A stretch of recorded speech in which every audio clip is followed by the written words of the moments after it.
Congress, Samajwadi party, BSP, AIUDF, LDF, UDF, वाम मोर्चा, इस तरह न जाने कितनी ऐसी पार्टियां रही हैं जो मुस्लिम वोट बैंक की असल में ठेकेदार बनने की कोशिश करती हैं। ठेकेदार तो हम नहीं कहेंगे, लेकिन दावेदार के तौर पर एक नया नाम सामने पिछले 1 साल में आने लगा है।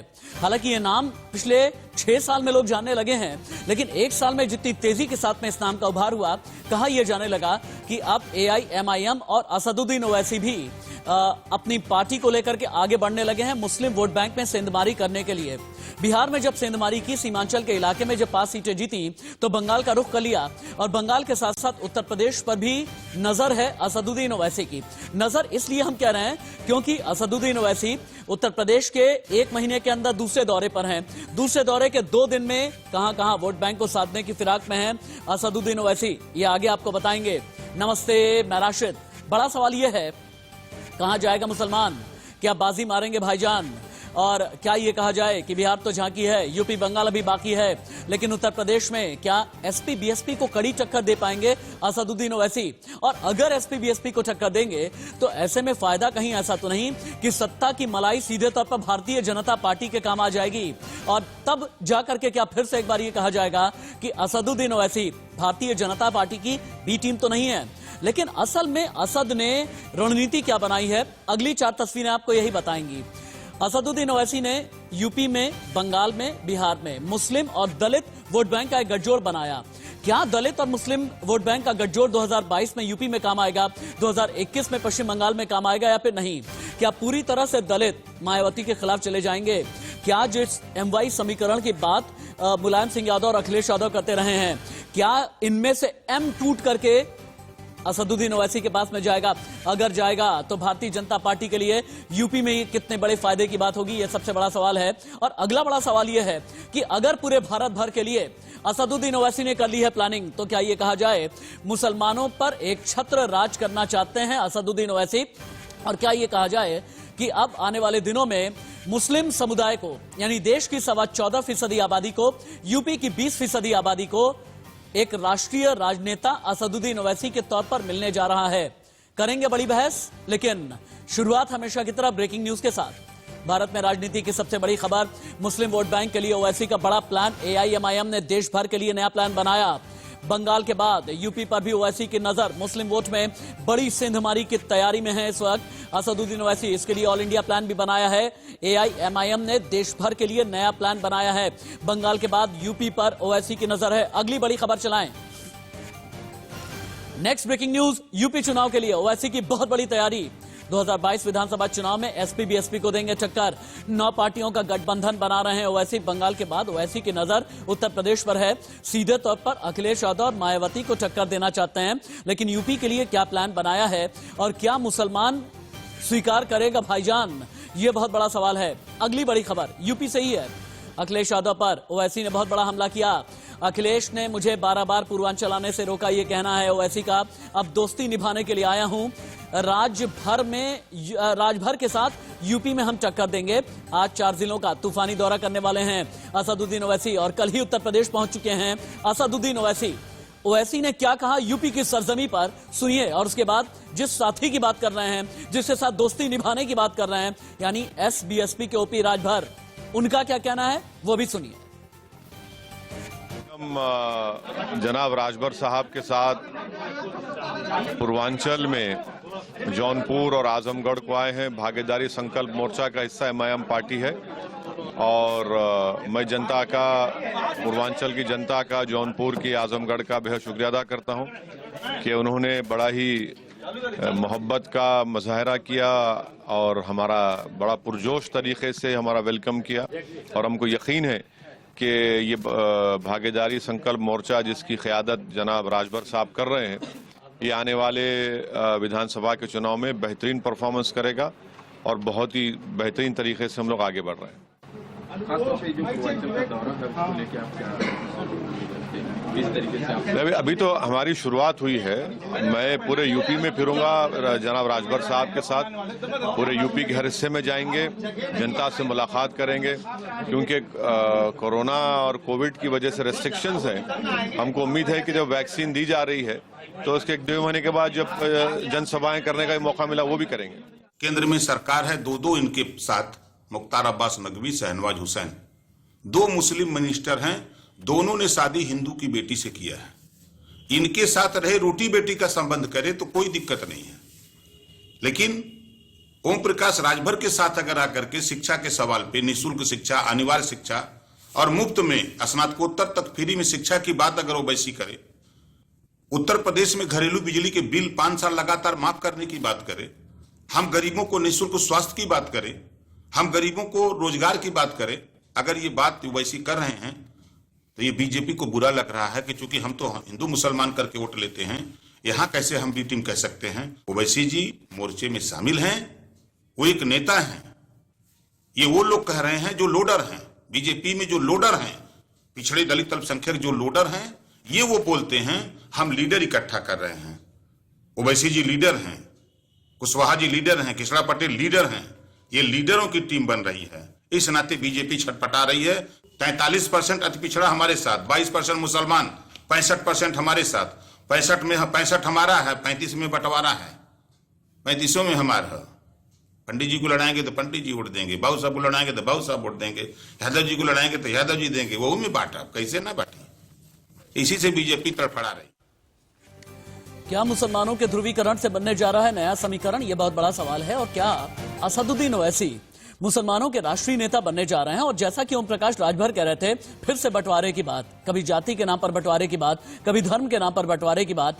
मंडल कमंडल से जब देश पूरी तरह से निकलने के लिए तैयार रहा पिछले 1 दशक में, फिर से कौन मंडल कमंडल के दौर में ठेलने की कोशिश कर रहा है, धकेलने की कोशिश कर रहा है देश को? डिबेट को ओपन कर देते हैं, इंट्रोड्यूस कर देते हैं जितने भी गेस्ट मेरे साथ में जुड़े हैं। मेरे साथ में हैं सौरभ सिकंदर, प्रवक्ता भारतीय जनता पार्टी, अजय राय टीएमसी अध्यक्ष हैं हावड़ा के आप, प्रेम कुमार हैं राजनीतिक विश्लेषक, हाजी मेहरुद्दीन अंग्रेज एआईएमआईएम के सपोर्टर हैं, खुर्रम निजामी लखनऊ से रिपोर्ट कर रहे हैं, बनारस से थोड़ी देर के बाद में संतोष ओझा मेरे साथ में जुड़ेंगे। हाजी मेहरुद्दीन अंग्रेज, चूंकि आप एआईएमआईएम के सपोर्टर हैं, ये क्या है? ओपी राजभर क्या क्या बातें कर रहे हैं? कह रहे हैं कि 65% हमारा है, 35% उनका है, 35% में बंटवारा है, 65 तो हमारा है, 35 भी ले लेंगे। ये असदुद्दीन ओवैसी ठीक है, उनकी लीडरशिप कबूल कर ली है, लेकिन क्या असदुद्दीन ओवैसी यूपी में आकर के फिर से बंटवारा करेंगे? क्या फिर से मंडल कमंडल में लेकर के जाएंगे? क्या फिर से धर्म के नाम पर 80 के दशक के अंत और 90 के दशक की शुरुआत की तरफ यूपी को धकेलने की कोशिश है?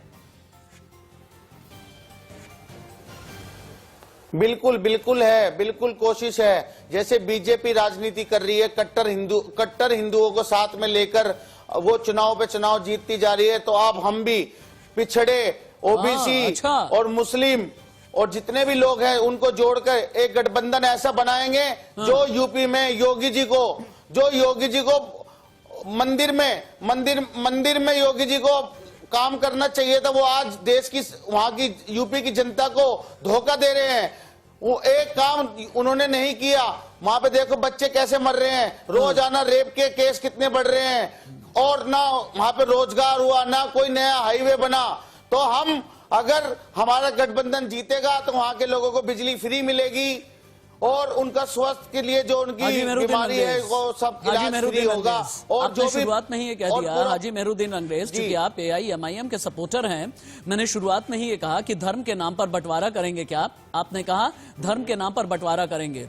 अगर आप ये खुल करके ये बात कर रहे हैं ना, तो आप अपराधी हैं, आपकी आपराधिक प्रवृत्ति है। अगर आप ये कह रहे हैं कि धर्म के आधार पर यूपी को बांटेंगे, आपराधिक प्रवृत्ति समझते हैं ना, धार्मिक बंटवारे का मतलब समझते हैं ना। 91 में क्या हुआ था, 6 दिसंबर 92 के बाद क्या हुआ था, यूपी से लेकर के मुंबई तक क्या हुआ था, ये याद है ना? इसीलिए संभाल करके अपनी जबान चलाइएगा। हाजी मेहरुद्दीन अंग्रेज, संभाल करके जबान चलनी चाहिए। समाज की ठेकेदार बनेंगे आप मुसलमानों के ठेकेदार बनेंगे। असदुद्दीन ओवैसी ठेकेदार है क्या? असदुद्दीन ओवैसी देश की 14.25% मुस्लिम आबादी के ठेकेदार हैं क्या? यूपी की 22% मुस्लिम आबादी के ठेकेदार हैं क्या?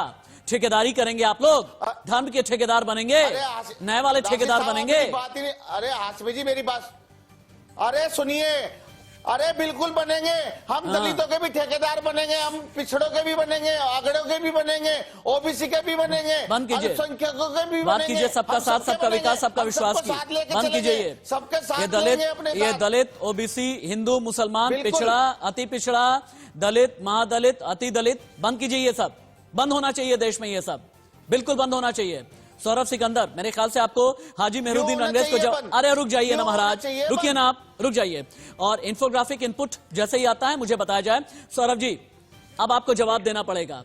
यहां पर इनका कहना यह है कि यूपी में योगी जी को टक्कर देने के लिए आ रहे हैं, पश्चिम बंगाल में ममता बनर्जी को टक्कर देने के लिए जा रहे हैं। पश्चिम बंगाल में ममता बनर्जी को जब टक्कर देते हैं तो वैसे ही लगते हैं कि भारतीय जनता पार्टी की बी टीम।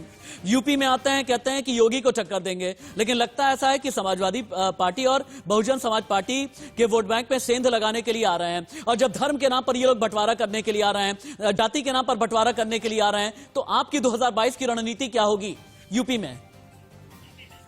देखिए, सबसे पहले तो मैं हाजी साहब से ये प्रश्न करना चाहता हूँ कि 2021 में खड़े हैं कि 1900 साल में खड़े हैं? आज जब बात हो रहा है विकास का, बात हो रहा है डेवलपमेंट का, बात हो रहा है यूथ का, और आप धर्म के नाम पे लोगों को बांटना चाहते हैं, शर्म कीजिए। जितना आप ये तुष्टीकरण का राजनीति करेंगे उतना लोग आपको ठुकराएगा। आज योगी जी जो यूपी में विकास का लहर चला रहा है, उसमें क्या हिंदू मुस्लिम अलग है? किसी को अगर आयुष्मान भारत का सुविधा मिलता है, हाजी मेहरुद्दीन रंगरेज को लगता है ना, हाजी मेहरुद्दीन रंगरेज को ये लगता है, और शायद इन्हें तो ये भी लगता है कि यहाँ पर ये बैठे हुए हैं ना, हाजी मेहरुद्दीन रंगरेज, लव जिहाद एक अपराध है, उसके खिलाफ अगर कानून आता है ठीक आता है। हाजी मेहरुद्दीन रंगरेज आपको भी स्वीकार करना पड़ेगा। अगर 370 जम्मू कश्मीर से जा रहा है तो आपको भी स्वीकार करना पड़ेगा। अगर देश में सीए आ रहा है तो आपको भी स्वीकार करना पड़ेगा। और यहाँ पर हर एक मुसलमान महफूज है, ठेकेदारी मत कीजिएगा, मत बोलिए, नहीं कहिए कि इस्लाम खतरे में है, इस्लाम खतरे में नहीं है। आप जैसे लोगों की दुकानदारी और ठेकेदारी खतरे में है, आप जैसों की ठेकेदारी खतरे में है, समझिए आप। ओवैसी का यूपी प्लान भाईजान के साथ मुसलमान होगा या नहीं, ये जानने के लिए, हाँ ठीक है, हाँ ठीक है, देश के संविधान के खिलाफ है। अच्छा, देश के संविधान के संविधान आप बताएंगे, संविधान आप बताएंगे कितने अनुच्छेद हैं संविधान में? हाजी मेहरुद्दीन रंगरेज, कितने अनुच्छेद हैं संविधान? आपको बताता हूँ, सुनिए ना, संविधान की जाकर के प्रस्तावना पढ़िएगा, संविधान की, देश के कानून की। हाजी मेहरुद्दीन रंगरेज जाकर के संविधान की प्रस्तावना पढ़िए। हाजी मेहरुद्दीन रंगरेज, हाजी मेहरुद्दीन रंगरेज, संविधान की जाकर के प्रस्तावना पढ़िएगा, अंग्रेजी में जिसे बोलते हैं प्रियम्बल। उसकी जो पहले शब्द है ना, हम भारत के लोग, 4 ये शब्द हैं, we the people of India. नहीं है हिंदू, नहीं है मुसलमान, नहीं है दलित, नहीं है पिछड़ा, नहीं है अगड़ा, नहीं है अशराफ, नहीं है पसमानदा, नहीं है, we the people of India, हम भारत के लोग। जिस दिन ये बोलना जान जाएंगे ना, उस दिन बंटवारे की बात नहीं करेंगे। Hold hold hold hold hold hold hold hold hold hold hold, जरा देखिए क्या है मुस्लिम प्लान, क्या है प्लान भाईजान। यूपी की प्लानिंग कितने शातिराना तरीके से की गई है, अब आप देखें। बनारस से लेकर के आजमगढ़ का जो रूट मैप है ना, और सबसे बड़ी बात ये, आता हूं आपके पास, सबसे बड़ी बात यह है कि मैं भी उसी पूर्वांचल से ही आता हूं, और इसीलिए एक एक इलाके को बहुत अच्छे तरीके से मैं समझता हूं। बनारस में असदुद्दीन ओवैसी उतरे, फिर उसके बाद बनारस से जौनपुर, जौनपुर से दीदारगंज, दीदारगंज से माहुल, माहुल से आजमगढ़, और आजमगढ़ से होते हुए फूलपुर की तरफ असदुद्दीन ओवैसी को जाना है। और इन सभी के बीच में कई मदरसे पढ़ते हैं, कई मस्जिद हैं, इन सब के बीच में दीदारगंज है, इन सब के बीच में गुरैनी पड़ता है, बहुत बड़ा मदरसा वहां का है, इन सभी के बीच में सराय मीर पड़ता है, सराय मीर का एक मदरसा है, माहुल और सराय मीर के बीच में एक मदरसा है, आजमगढ़ वाला जो सराय मीर है, जहां के बारे में यह कहा जाता है कि हालांकि एक जमाने में बहुत विवाद में आ गया था जब कई आतंकियों का नाम भी सराय मीर के साथ में जोड़ा गया था, लेकिन हाँ, बनारस से लेकर के जौनपुर होते हुए अगर आजमगढ़ तक जा रहे हैं तो ओवैसी का ये प्लान बहुत बड़ा है। और इसी प्लान को समझने के लिए मुझे लगता है तुरंत ही लखनऊ चलते हैं, खुर्रम निजामी के पास में। ये बहुत अच्छे ग्राफिक्स हैं, मेरी स्मार्ट पीसीआर की टीम, स्मार्ट टीम ग्राफिक्स ने बहुत कुछ समझाने के लिए बनाया। खुर्रम निजामी के पास में चलते हैं। खुर्रम, बनारस से लेकर के आजमगढ़ तक का ये जो प्लान बना है ओवैसी का, मुझे ऐसा क्यों नजर आ रहा है? इसमें एक पॉलिटिकल सिंबोलिज्म है। बनारस यानी प्रधानमंत्री नरेंद्र मोदी का संसदीय क्षेत्र, आजमगढ़ यानी अखिलेश यादव का संसदीय क्षेत्र, एक जमाने में मुलायम सिंह यादव का गढ़, और इन दोनों ही जगह के मुस्लिम वोट बैंक को साधने की कोशिश। क्या है 2022 के लिए असदुद्दीन ओवैसी का प्लान? खुर्रम। देखिए राशिद देखिए 2022 नहीं, मुझे तो लगता है 2027 तैयारी कर रहे हैं ओवैसी साहब। क्योंकि देखिए अभी 2022 में उनको बात का एहसास होगा मेहनत क्या करनी, लेकिन हम 2022 की बात करते हैं। और एक ऐसे आप समझिए कि जो मुस्लिम वोट बैंक है उसके गढ़ को तलाशा है, सिंबोलिज्म अपनी जगह है। बनारस जाइए तो बुनकर है, आजमगढ़ जाइए तो वहां भी आपको उसी तादाद में लोग मिलेंगे, और दोनों एक अलग अलग शख्सियत को पहचाने जाते हैं। तो यानी कि किस तरीके सराय मीर आप जाइए, ये सब मुस्लिम डोमिनेटेड है। सराय मीर को हमेशा जोड़कर देखा गया है आतंकियों के साथ, अंडरवर्ल्ड के साथ। तो सराय मीर इसलिए उनके उसमें रिफ्लेक्ट होता है। लेकिन ओवैसी को मालूम है कि अगर आप बनारस में गरजेंगे और आजमगढ़ में गरजेंगे तो हेडलाइन क्या बनेगी, मोदी के गढ़ में ओवैसी, अखिलेश के गढ़ में ओवैसी, मुलायम के गढ़ में ओवैसी। तो यानी कि सीधे सीधे वो टॉप मोस्ट लीडरशिप जो है अलग अलग पार्टीज की, उनको टारगेट कर रहे हैं। वो ये चाहते हैं, उनको मालूम है हेडलाइन मैनेजमेंट क्या होता है ओवैसी को। हालांकि खुर्रम निजामी आपने सारे नाम लिए, लेकिन मेरे शहर का आपने नाम नहीं लिया। जौनपुर में भी असदुद्दीन ओवैसी। जौनपुर जो कि पारसनाथ यादव का इलाका कहा जाता है, पारसनाथ यादव यानी कि मुलायम सिंह यादव के बहुत खास, और जिनकी जयंती के लिए एक दिन पहले ही अखिलेश यादव भी पहुंचे थे। और बड़ी अजीब सी बात है कि जो बाबतपुर हवाई अड्डा है, यानी लाल बहादुर शास्त्री हवाई अड्डा, वहीं पर जिस टाइम असदुद्दीन ओवैसी पहुंचे, ठीक उसी वक्त में अखिलेश यादव भी पहुंचे। कहते हैं कि पॉलिटिक्स में सिंबोलिज्म और टोकनिज्म के बहुत मायने होते हैं, और ये सभी समझने के लिए हमारे साथ में चूंकि प्रेम कुमार जी हैं, उनसे बेहतर और कोई समझा नहीं पाएगा। प्रेम जी, मुझे ये समझाइए कि ये मुस्लिम वोट बैंक होता क्या है, मुझे समझना है, मेरे अभी तक समझ में नहीं आया। क्यों, समझिएगा आप। पूरे भारत में 543 संसदीय सीटें हैं, 80 सीट पर 20% मुस्लिम आबादी है, लेकिन 2019 में बीजेपी ने इन 80 में से 58 पर कब्जा कर लिया। यूपी में 80 में से 62 सीट पर बीजेपी ने कब्जा कर लिया। इनमें से 36 से 38 ऐसी सीटें हैं जहां पर मुस्लिम आबादी है, वहां पर भी भारतीय जनता पार्टी ने कब्जा कर लिया। और तो और देवबंद में भी जाकर के भारतीय जनता पार्टी ने कब्जा कर लिया। तो क्यों ये कहा जाता है मुस्लिम वोट बैंक, मुस्लिम वोट बैंक, कोई एक ठेकेदार, कोई एक मुस्लिम नेता, क्यों ये कहा जाता है? क्या वाकई में ये मुस्लिम वोट बैंक जैसा कोई कॉन्सेप्ट यूपी या भारत में है भी? देखिए राशिद जी, ये बहुत महत्वपूर्ण सवाल है। और आज से पहले असदुद्दीन ओवैसी जी आज के नेता नहीं है, ना उनकी पार्टी आज खड़ी हुई पार्टी है। उनकी पार्टी भी आजादी के बाद से ही है। लेकिन कभी भी इस देश के मुसलमानों ने एक मुस्लिम नेता के तौर पर या मुसलमानों की पार्टी के तौर पर उनको तवज्जो नहीं दिया। ठीक है। लेकिन आज ये कैसे तवज्जो पा रहे हैं? तो इसके लिए मैं ये कहूंगा, जो मोदी वर्जन 1 और मोदी वर्जन 2 में बहुत फर्क आ गया है। अच्छा। आप मोदी वर्जन 1 सरकार जो थी, वो पॉलिटिक्स में भी फर्क आया। मैं तो बस एक एरा बता रहा हूं। तो मोदी वर्जन 1 जो है, उसमें आप देखेंगे कि बीजेपी को मुसलमानों ने भी वोट किया। आपने भी खुद नाम गिनाए। इसके अलावा मैं तो कहूंगा कि बिहार का उदाहरण है, 40 में 39 सीटें बीजेपी और उनकी गठबंधन ने जीती। और किशनगंज में जो एक सीट थी, वो भी असदुद्दीन ओवैसी की पार्टी हार गई, कांग्रेस ने वो सीट जीती। तो कुल मिला के मुसलमान बनकर मुसलमानों ने वोट नहीं दिया, वो वोट दे रहे थे हिंदुस्तान की राजनीतिक पार्टी को।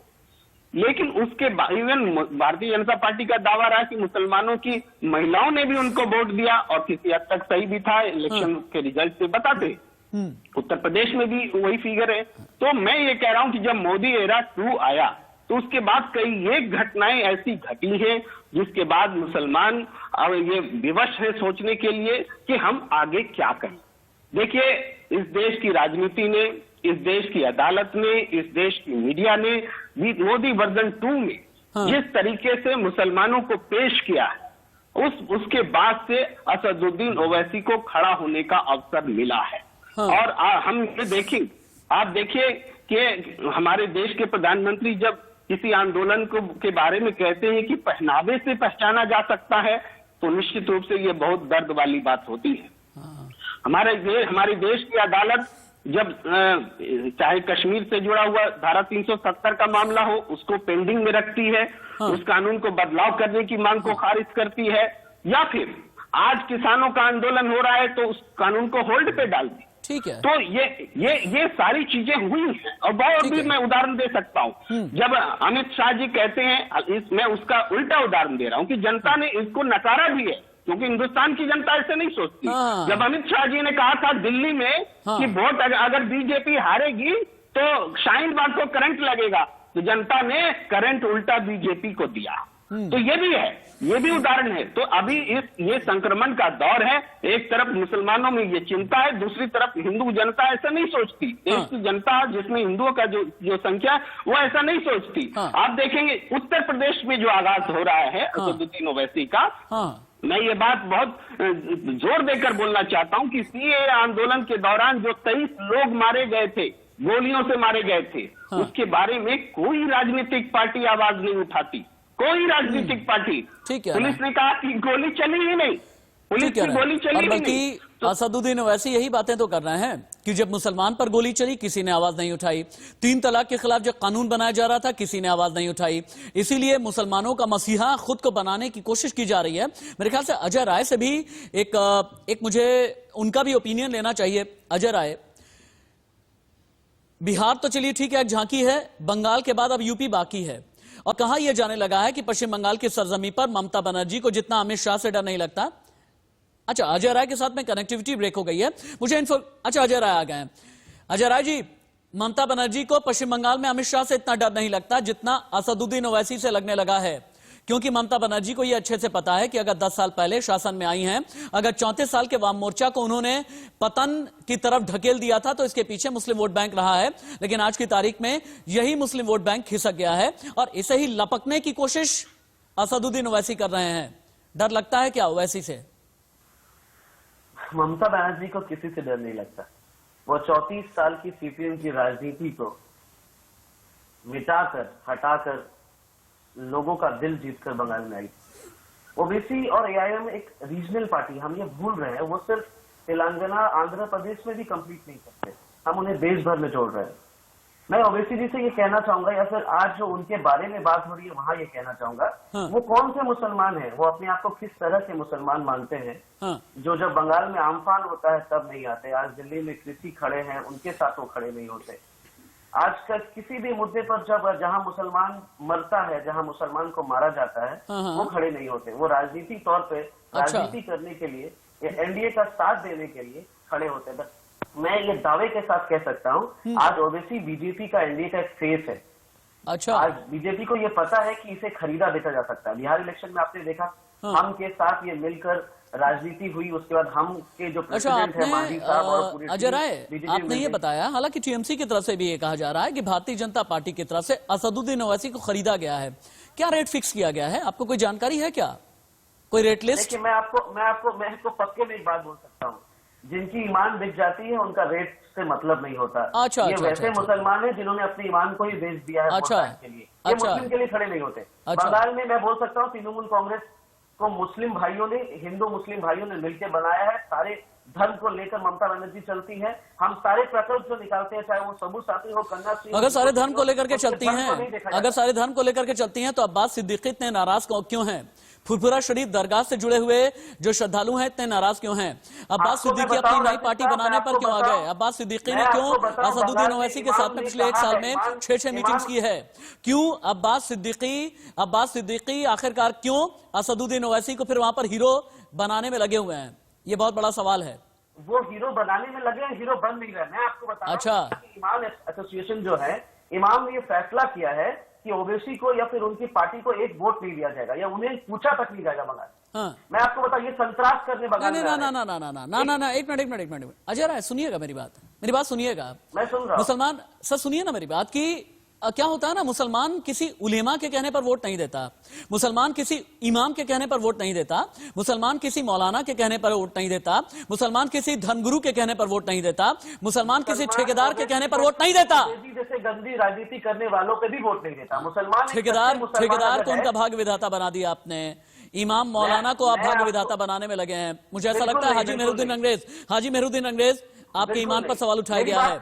अजय राय का ये कहना है कि आप लोग मुसल्लम ईमान वाले नहीं हैं और इसीलिए। अच्छा, अपनी बात खत्म कर ही लें, बहुत जल्दी खत्म करें। मैं बोलना चाहता हूँ, मेहरुद्दीन अंग्रेज होल्ड अजय राव बोलेंगे। की बात कर रहा हूँ। हाँ। पश्चिम बंगाल में जब तृणमूल कांग्रेस की सरकार आई, हाँ। सबसे ज्यादा अगर अत्याचार हुआ तो मुस्लिम के ऊपर ही हुआ। वो मार खा के ये सरकार को लाए हैं। हम जितना लड़े वो भी हमारे साथ लड़े। हम बराबर है पश्चिम बंगाल में। हम किसी जाति धर्म को छोटा बड़ा नहीं मानते और हमारा कोई प्रकल्प किसी एक जाति के लिए नहीं होता। अब रुक जाइए, अपनी बात कह ली आपने। हाजी मेहरुद्दीन अंग्रेज को फिर से आना चाहिए। हाजी मेहरुद्दीन अंग्रेज, आप लोग असली मुसलमान नहीं हैं। असदुद्दीन ओवैसी ओरिजिनल मुसलमान नहीं हैं, क्योंकि ईमान के पक्के नहीं हैं। ईमान को भारतीय जनता पार्टी के हाथों में बेच दिया है। जवाब दें। ये खुद बिके हुए हैं। बीजेपी के लिए काम कर रही है ये टीएमसी। क्यों कर रही है उसका उदाहरण मैं बता रहा हूं। ये अमित शाह की रैली होती है तो ये होने नहीं देते।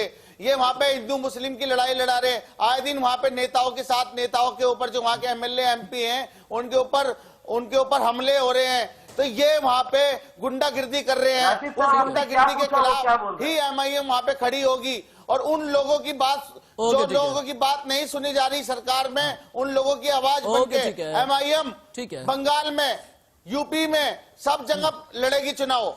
ठीक है, मुझे ऐसा लगता है कि संतोष ओझा, हाँ सर रुक जाइए ना, संतोष ओझा को पैच करना चाहिए। लेकिन हम चलते हैं एक दूसरे स्टूडियो में, जहां पर वर्चुअली आपको हम ये समझाएंगे कि 2022 के लिए, ये तो हमने बंगाल, यूपी, बिहार तीनों की बात की। वापस से देश के सबसे बड़े सूबे पर हम आते हैं। 2022 के लिए आखिरकार क्या प्लानिंग कर ली है असदुद्दीन ओवैसी ने? अब आप ये देखें किस तरह 9 पार्टियों का एक मोर्चा असद तैयार करने की फिराक में है, और इसका नाम दिया गया है भागीदारी संकल्प मोर्चा। इसमें 9 पार्टियां हैं। मुख्य पार्टियां AIMIM, जन अधिकार पार्टी बाबू कुशवाहा वाली, राष्ट्रीय उदय पार्टी, जनता क्रांति पार्टी, राष्ट्रीय उपेक्षित समाज पार्टी, OP राजभर की सुहेल देव भारतीय समाज पार्टी और आजाद पार्टी। ये चंद्रशेखर आजाद वाली बात कर रहा हूं मैं, उनकी आजाद पार्टी। लेकिन भारत की मुस्लिम पॉलिटिक्स कहती क्या है? अब आपके लिए जानना जरूरी है। 2011 की जनगणना के मुताबिक हमने कुछ डेटाबेस तैयार किया है। अगली पेज आपको यह बताएगी कि जनगणना के मुताबिक भारत की आबादी में लगभग 14.25% मुसलमान हैं। मुसलमानों की कुल आबादी 96 लोकसभा सीटों को प्रभावित करती है। इन 96 सीटों में मुस्लिम वोटर्स की तादाद है 20% या कई जगह पर इससे ज्यादा। 165 लोकसभा सीटें ऐसी हैं जहां मुस्लिम वोटर 10 से 20% के बीच है। यानी कुल 261 सीटों पर मुस्लिम वोटर्स का प्रभाव है और 96 पर इनका प्रभाव सबसे ज्यादा है, ये कहा जाता है। लेकिन अब मुस्लिम वोट वाले राज्य क्या हैं? एक और स्टूडियो आपको लेकर के चलते हैं, जहां पर आप ये देखेंगे कि कश्मीर से लेकर के कन्याकुमारी तक मुस्लिम वोट वाले राज्य कितने हैं। जम्मू कश्मीर से हम शुरू करते हैं सबसे ऊपर से, फिर आप आ जाइए हरियाणा, उत्तर प्रदेश यानी हिंदी बेल्ट में ही बिहार आ जाइए। नॉर्थ ईस्ट की तरफ अगर आप चले जाते हैं, फिर असम है जहां पर मुस्लिम आबादी बहुत ज्यादा है। पूर्वी भारत की तरफ अगर आप जाएंगे तो पश्चिम बंगाल और झारखंड आ जाता है। फिर उसके बाद मध्य भारत में आइए तो मध्य प्रदेश, और उसके बाद अगर आप वेस्टर्न सेक्टर की तरफ निकल जाते हैं तो महाराष्ट्र है, और दक्षिण भारतीय राज्यों में कर्नाटक और केरल जहां पर LDF और UDF की राजनीति बदल करके चला करती है। इन सभी पर अभी असदुद्दीन ओवैसी की नजर टिकी हुई है। लेकिन एक और ग्राफिक आपको दिखाते हैं, ये बहुत ही इंटरेस्टिंग है कि अभी मुस्लिम आबादी पर कौन कौन सी वो पार्टियां रही हैं जिन्होंने मुस्लिम वोट बैंक को अपनी तरफ खींचने की कोशिश की है। 1952 में आजाद हिंदुस्तान में पहला चुनाव हुआ था, और 2019 तक, 52 से लेकर के 2019 तक कौन सी पार्टियां रही हैं जिन्होंने मुस्लिम वोट बैंक में सेंध लगाने की कोशिश की है? कांग्रेस, जम्मू कश्मीर अब चले जाएंगे PDP, महाराष्ट्र में नेशनल कॉन्फ्रेंस, उत्तर प्रदेश में Samajwadi party BSP, AIUDF, north east की तरफ AIMIM, अब इसका एक पैन इंडिया प्लान है, पश्चिम बंगाल में TMC और वाम मोर्चा, और इसके अलावा TRS तेलंगाना में, आंध्र प्रदेश में, UDF और LDF केरल में। ये वो मोर्चे हैं या वो पार्टियां हैं जो मुस्लिम वोट बैंक में सेंध लगाने की कोशिश करती हैं। क्या संतोष ओझा मेरे साथ में जुड़ गए हैं? चलिए संतोष ओझा के पास में हम दोबारा से चलेंगे, लेकिन मुझे ऐसा लगता है कि सौरभ सिकंदर से एक बार फिर से हमें सवाल लेना चाहिए। सौरभ सिकंदर जी, क्या आपको भी लगता है कि राष्ट्रीय राजनीति में मुस्लिम वोट बैंक के एक बड़े राष्ट्रीय नेता के तौर पर असदुद्दीन ओवैसी उभर रहे हैं? अगर उभर रहे हैं, किसका फायदा है, किसका नुकसान है? नहीं, देखिए, सबसे पहले मैं अरूप राय जी का एक उत्तर देना चाहता हूं इसमें आने से पहले। उसने बोला कि मुस्लिम के लिए उसका दल कोई राजनीति नहीं करता है। उसका मुख्यमंत्री खुद बोला था, जो गाय दूध देता है मैं उसका लाभ खाने के लिए तैयार। मुस्लिम को तृणमूल कांग्रेस केवल और केवल वोट बैंक की तरह यूज किया है। बीजेपी तुष्टीकरण का राजनीति नहीं करता है। आज बंगाल में जब लॉकडाउन के तौर पे ज्यादातर लेबर बाहर अटक गए, उसमें ज्यादातर मुस्लिम संप्रदाय में थे। वो जब वापस आए तो भूखे मरे, सुसाइड किया उसने, उसको रहने का जगह नहीं मिला। कोविड में जब उसको अच्छा एक बात बताइए सौरभ सिकंदर जी, अगर आप लोग किसी भी समुदाय विशेष या जाति विशेष के तुष्टीकरण की राजनीति नहीं करते हैं तो आपको एक भी मुस्लिम सांसद क्यों नहीं मिलता है? आपको ऐसा कैंडिडेट यूपी में क्यों नहीं मिलता है जो कि संसदीय चुनाव लड़े? ये एक बहुत बड़ा सवाल है।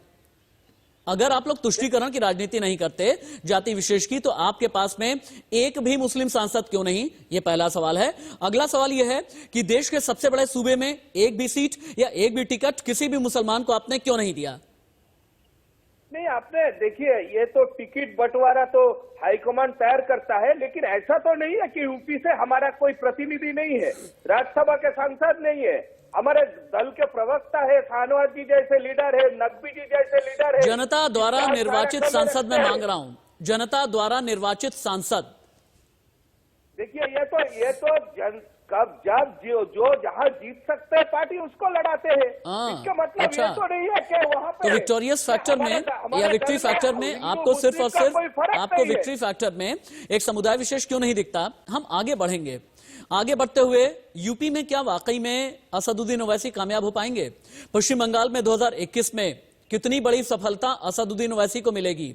और क्या ये कहा जाए कि देश की राजनीति में असदुद्दीन ओवैसी अपनी लकीर कितनी ज्यादा बड़ी करेंगे? इस पर भी हम बातचीत करेंगे।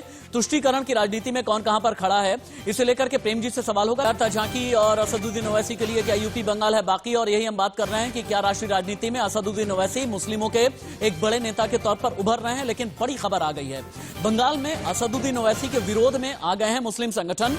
बंगाल इमाम एसोसिएशन विरोध में आ गई है। ओवैसी पर मुसलमानों को बांटने का आरोप लगा दिया। फुरपुरा शरीफ से भी ओवैसी का विरोध शुरू हो गया।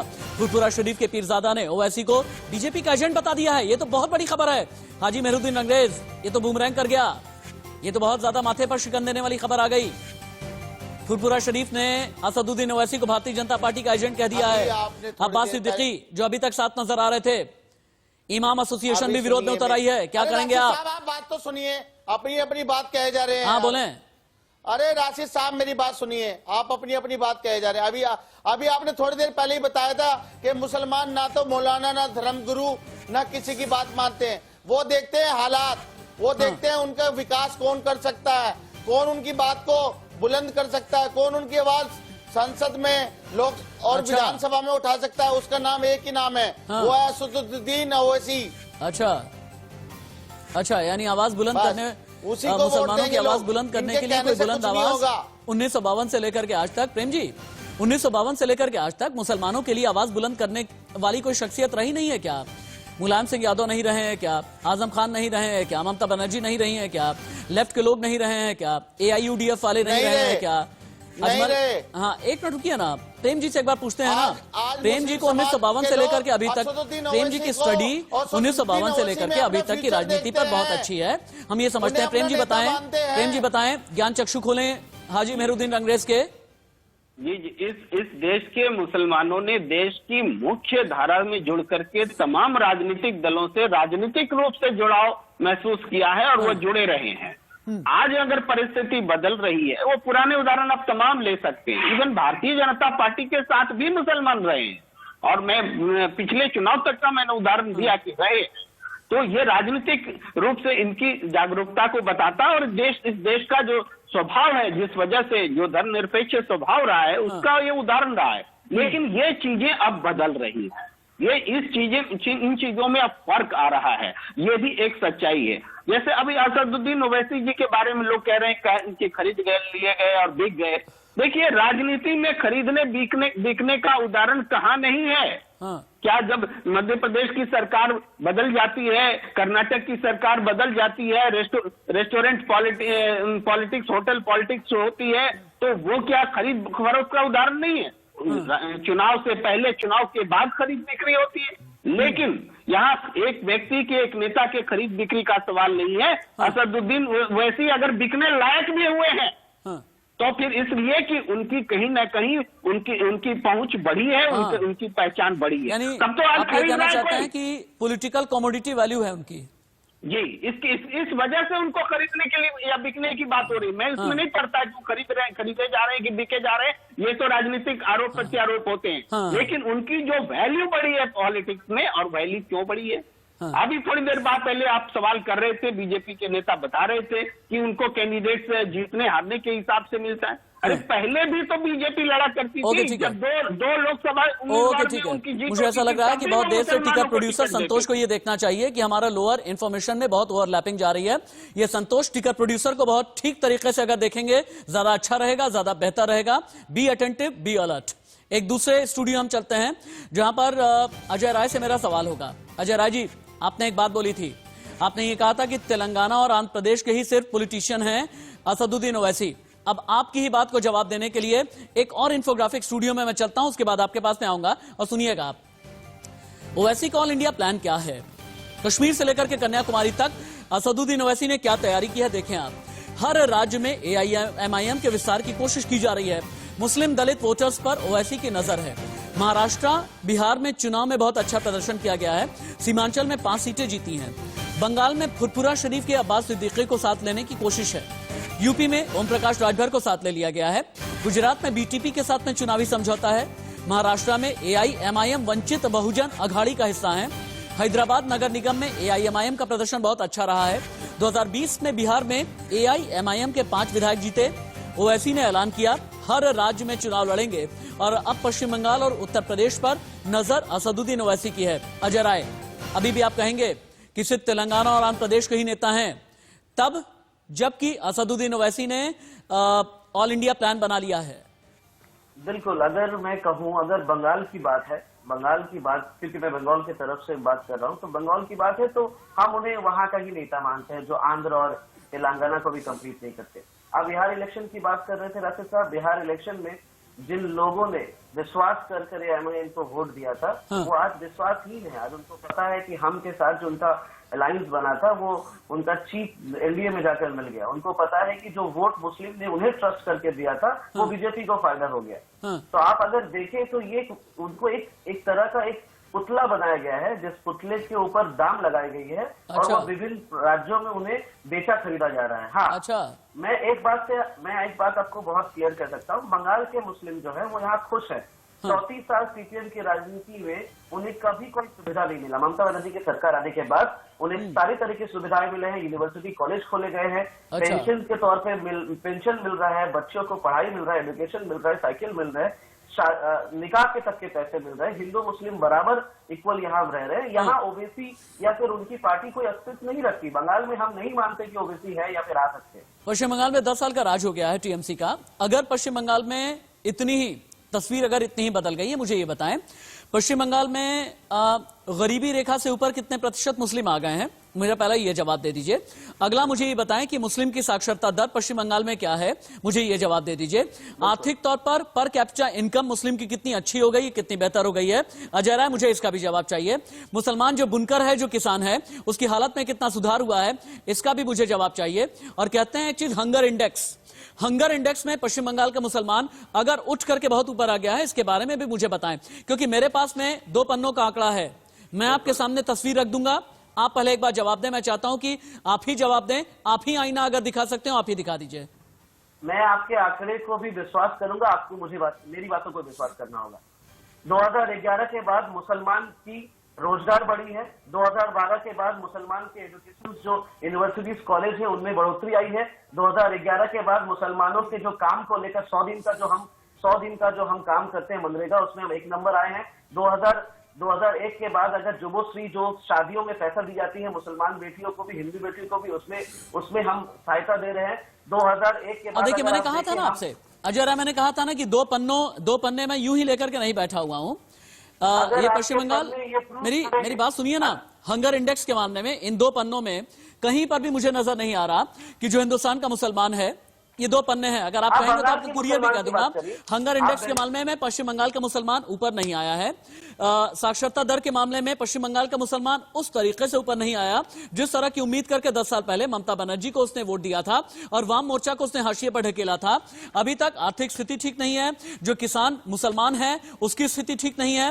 कुल मिला जुला करके अभी बहुत ज्यादा हालात ठीक नहीं है, बेहतर नहीं है। अगर आप कहेंगे तो ये कागज मैं आपको भेज दूंगा, ये कागज जो कि बहुत ज्यादा ऑथेंटिक है, ये कागज जो कि एनएसएसओ की तरफ से मैंने निकाला है, ये कागज जो कि एनसीआरबी की रिपोर्ट है, ये कागज जिसमें एवरेजिंग की गई है राज्य सरकार की, ये कागज जहां पर इकोनॉमिक रिपोर्ट है, मैं सब कुछ आपको भेज दूंगा। अजय राय, मैं आपको पक्का मैं व्हाट्सएप करूंगा या आपको ईमेल कर दूंगा। मैं टेलीविजन पे चैलेंज करता हूँ, 2011 के बाद हमारी जो सरकार आई है उसके बाद मुसलमानों के आर्थिक से लेकर एजुकेशन से लेकर उनके काम को लेकर उनके कृषि को लेकर अगर उनमें बढ़ोतरी नहीं आई होगी, मैं आपको चैलेंज करता हूँ केंद्र सरकार। मैंने कहा ना मैं बिना तैयारी के नहीं बैठता, मैंने इसी वजह से आपको बता दिया। अब मैं डेटा में जाकर के बहस का वक्त जाया नहीं करूंगा अजय राय, मैं वापस से आपके पास में आता हूं।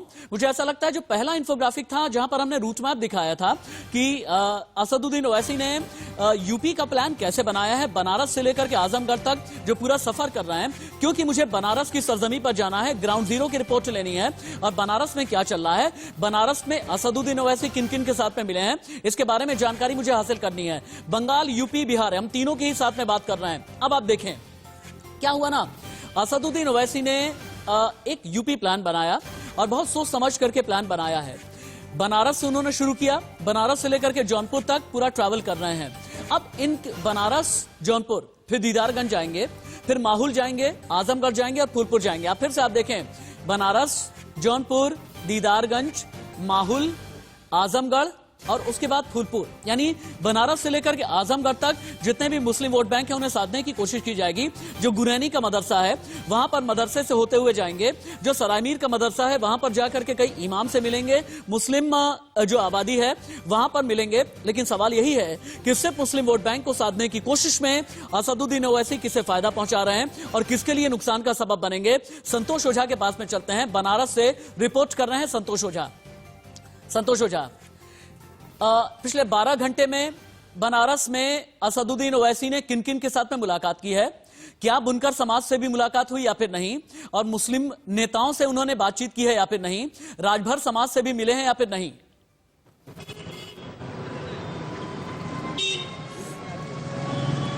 देखिए, सबसे जो बड़ी बात सामने छन के आई वो ये कि बनारस से जौनपुर, जौनपुर से आजमगढ़, निश्चित तौर पे समझा जा सकता है कि ओवैसी का ये कदम, ये रूट निश्चित तौर पे बहुत कुछ कह जाता है। बनारस के पहले विषय में हम बताएंगे, बनारस वो जगह है जहाँ पे निश्चित तौर पे न केवल पूर्वांचल या ये कहा जाए कि पूर्वी उत्तर प्रदेश को प्रभावित करता है, और पूर्वी उत्तर प्रदेश को प्रभावित करने का साफ साफ मतलब ये होता है, ये एक बड़ी बात ये बनती है कि निश्चित तौर पे ओवैसी की जो कदम है, चाहे वो बंगाल देख लिया जाए या फिर आने वाला चुनाव या फिर बंगाल देख लिया, सॉरी बिहार देख लिया जाए या आने वाला चुनाव बंगाल को देख लिया जाए, निश्चित तौर पे इस पे प्रभावित करेंगे। अब रही बात राशिद आपके प्रश्न की, तो निश्चित तौर पे ये कहा जा सकता है कि जो राजभर समाज है, ओम प्रकाश राजभर की जो कद है, जो समाज पे उनकी पकड़ है, निश्चित तौर पे उस कद को बढ़ाने के लिए और उस वोट को अपने साथ साधने के लिए और साथ ही साथ मुसलमान वोट को एक तरफ लाने के लिए ये पूरी कवायद है।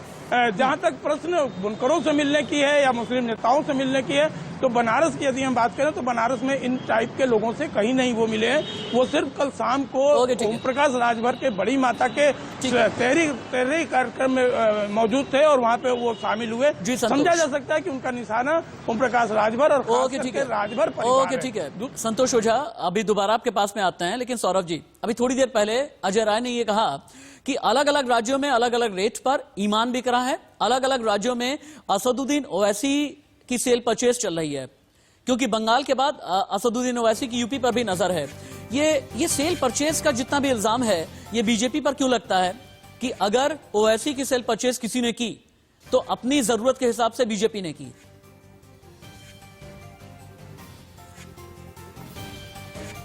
चलिए, शायद सौरभ जी तक मेरी आवाज नहीं जा पा रही है। चलिए, सौरभ जी तक शायद आवाज नहीं जा पा रही। मुझे ऐसा लगता है कि प्रेम कुमार जी के पास में चलना चाहिए। प्रेम कुमार जी, 2011 की जनगणना के आंकड़े मेरे हाथ में है, 14.2% आबादी है मुस्लिमों की पूरे भारत में, और मैंने एक एवरेजिंग की। अगर इस हिसाब से मुस्लिम सांसदों का देश की संसद में प्रतिनिधित्व होना चाहिए तो कम से कम 76 मुस्लिम सांसद होने चाहिए, जो 1952 से लेकर के आज तक कभी भी रहे नहीं है। मेरा पहला सवाल यह है, क्यों नहीं ये कहा जाए कि ये राजनीतिक पाखंड है? लोग जबान पर तो मुसलमान रखते हैं, लेकिन देश की संसद की दहलीज पर मुसलमान सांसद एक्सेप्ट नहीं हो पाते। अगर सबसे ज्यादा 1952 से लेकर के 2019 तक कभी मुस्लिम सांसद रहे हैं तो 1980 में रहे हैं 49 मुस्लिम सांसद। यहां तक कि 1984 में जब राजीव गांधी प्रधानमंत्री बने उसके बाद भी मुस्लिम सांसद 40, 42, 45, 46 मैक्सिमम इतने ही रहे हैं। पार्टी के आधार पर प्रतिनिधित्व हो, ये तो हमारे देश की राजनीति की प्रवृत्ति नहीं रही है। सिर्फ मुसलमान के ही संदर्भ में क्यों, आप दूसरे संदर्भ में भी देखें, जो अनारक्षित जातियां हैं, दलितों की भी, उनको भी कितना प्रतिनिधित्व मिला है। हाँ। लेकिन एक बेसिक बात ये जरूर है कि आज भी जो सवाल, बेसिक सवाल आपने उठाया है, आज भी पूरे देश की विधानसभाओं में भी देखा जाए तो हाँ। कहीं भी 7-8% से ज्यादा मुसलमानों की भागीदारी नहीं। तो ये प्रश्न बना हुआ है कि मुस्लिम की जो प्रतिनिधित्व मुस्लिम का होना चाहिए वो लगातार घटता गया है, बढ़ा नहीं है। ये चिंताजनक बात है। मैं एक और महत्वपूर्ण बात बोल रहा हूं, वो ये कि असदुद्दीन ओवैसी जी की जो एक्सेप्टेबिलिटी बन रही है या बनेगी, वो इसलिए नहीं बनेगी कि वो मुसलमानों की वकालत करते हैं या उनकी राजनीति करते हैं। वो इसलिए बनेगी क्योंकि राजभर जैसे नेता या उपेंद्र कुशवाहा जैसे नेता या बिहार में या यूपी में या उनको जब एक्सेप्ट करते हैं, जब ये अपनी प्रवृत्ति को बदलते हैं, जब हिंदुस्तान में अगर राजनीति करनी है, हिंदुस्तान में अगर रहना है तो अकबर बन करके राजनीति करनी पड़ती है, चाहे वो हिंदू सौरभ सिकंदर जी, प्रेम कुमार जी, हाजी मेहरुद्दीन अंग्रेज, अजय राय जी, संतोष ओझा, बहुत बहुत धन्यवाद आपका इस तमाम जानकारी के लिए, इस पूरी डिबेट के लिए। संतोष ओझा, जानकारी के लिए आपका बहुत बहुत शुक्रिया। लेकिन अंत में चूंकि हमने यूपी की स्ट्रैटेजी तो आपको बताई है, लेकिन बंगाल में कहां कहां पर नजर है असदुद्दीन ओवैसी की, अब आप ये भी देखें। मुर्शिदाबाद जहां पर 66% मुस्लिम आबादी है, मालदा जहां पर 51% आबादी है, दक्षिणी दिनाजपुर, कूच बिहार, बीरभूम, हावड़ा, नदिया, ये वो इलाके हैं जहां पर असल में असदुद्दीन ओवैसी की नजर बनी हुई है कि यहीं से एम फैक्टर को खींच करके लेकर के आएंगे। लेकिन बंगाल के चुनाव में एम फैक्टर है क्या? 294 विधानसभा सीटें हैं, 110 सीटों पर मुस्लिम वोटर निर्णायक है, 16 जिलों में 10% से ज्यादा मुस्लिम वोटर्स हैं, 46 सीट पर 50% मुस्लिम वोटर्स हैं, 16 सीट पर 40 से 50% हैं, 33 सीट पर वोटर्स हैं लगभग 40%, 50 सीट पर 20 से 30% मुस्लिम वोटर्स हैं। AIMIM ने मुस्लिम बाहुल्य क्षेत्रों में सक्रियता बढ़ाई है, लेकिन अगर असदुद्दीन ओवैसी का कद बढ़ा तो ऐसे में जो क्षेत्रीय क्षत्रप हैं, चाहे पश्चिम बंगाल में ममता बनर्जी या फिर वाम मोर्चा हो या फिर उत्तर प्रदेश में SP BSP, इन दोनों का ही कद नीचे होगा और इसकी वजह से आगे देश में असदुद्दीन ओवैसी मुसलमानों के एक बड़े राष्ट्रीय नेता के तौर पर उभरेंगे।